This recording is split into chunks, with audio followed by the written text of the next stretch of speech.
What's good, beautiful people of planet Earth? You've probably seen this device, the Cloudlifter CL-1, and if you've heard about it or seen it, you've probably also heard about or seen the fact that you absolutely need this for this mic, which is the Shure SM7B. Well, I'm here to tell you that is partially true. Here is the Cloudlifter CL-1, and you can see the particular build of this device, and it's solid. It's made of metal. This is a thing you can toss in your bag or in a drawer in a studio. You can see it's got these little feet or whatever, and if you don't want those feet on there, you could basically unscrew them and take them off. It's not a big deal, but it is absolutely solid and very easy to use. There's not a lot of, hey, you got to flip this switch, this kind of thing. Basically, you're going to plug one end, the microphone that you're speaking into. In this case, I'm speaking into the Shure SM7B, going into the CL1, the Cloudlifter right here, and then I'm going out of this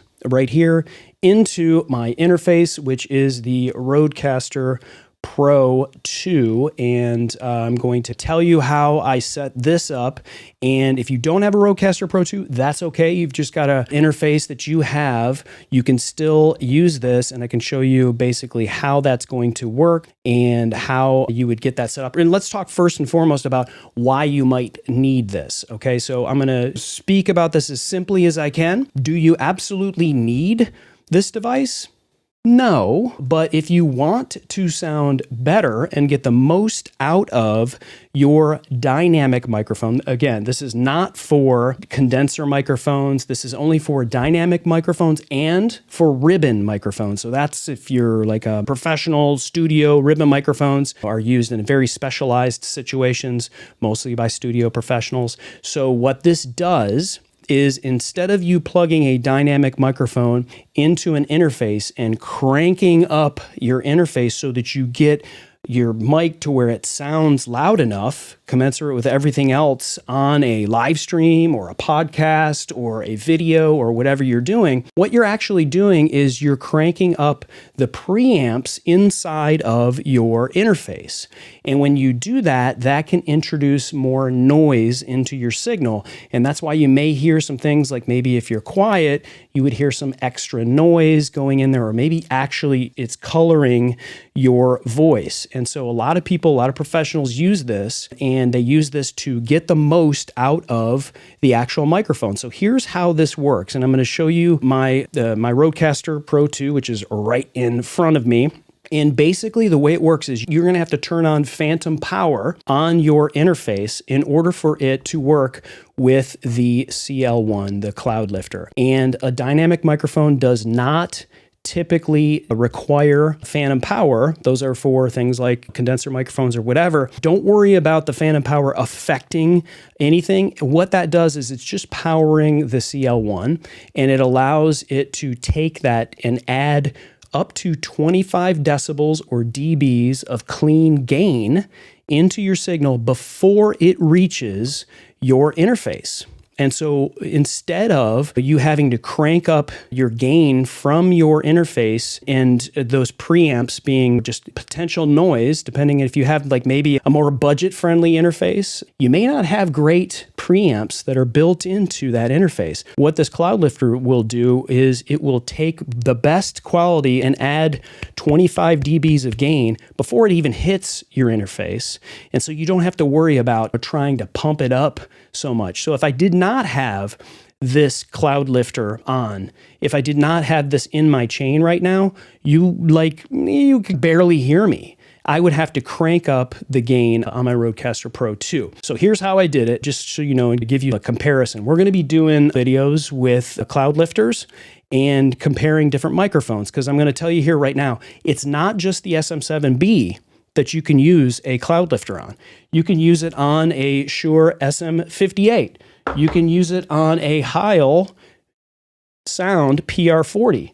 You can use it on one of my favorite microphones is the Heil PR37.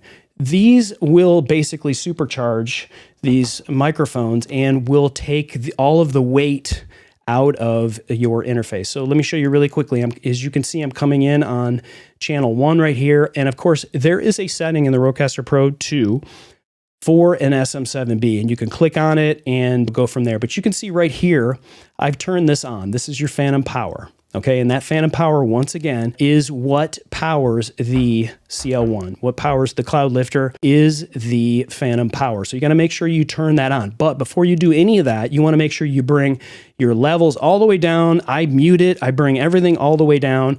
Before you do anything, before you plug anything, you're going to get gains and pops and whatever. So I just get that all the way down.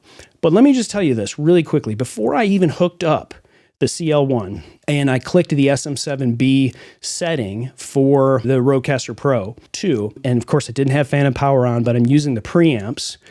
This decibel level right here, which is now showing 39, was up to 64 to get me in that same range here where you see it in the yellow. Now, if I yelled, it might clip. I actually need to bring that down a little bit. You probably heard my voice go down a little bit. It adds 25 or so decibels of clean gain to that.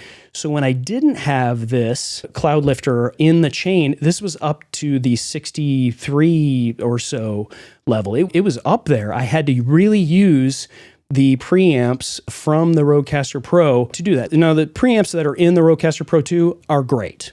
Okay, there's other great interfaces that have great preamps. We love the Focusrite, Vocaster, the Scarlett. Those are all great preamps to be able to use. The Vocaster especially has the ability to give you that gain and has great preamps. But if you have a different interface besides those, you may want to look at getting one of these incredible CL-1 Cloudlifters. It is not just an affordable way to do that. It's the perfect podcast accessory for creators who want to instantly hear a dramatic improvement in the sound of their production. You can throw it into a bag, and I have a Zoom H6 that I use to record when I'm on the road, when I'm going to conventions, festivals, whatever, and I need to have that extra gain in that microphone for that particular interface, which is the Zoom H6. And the Cloudlifter CL-1 is something that it's designed for professional result. It's not just for studios. It can be. You go into any studio, you're going to see a ton of these things. There's different versions that Cloud makes in terms of Cloudlifters, but you go to any studio, you're going to see a bunch of these. It reduces the noise, but it still adds the clarity and signal strength to your mic. It's technically, people call it preamps or whatever, but it's really what a Cloud really likes to call it is a mic activator. So there you go. I hope this video helps you. Let me know in the comments if this is something you feel like you need. You've got any questions related to whatever. We're going to be doing a bunch of tests for various microphones to use this to be able to determine whether or not you might need a Cloudlifter CL-1. So there you go. I hope this video helps you.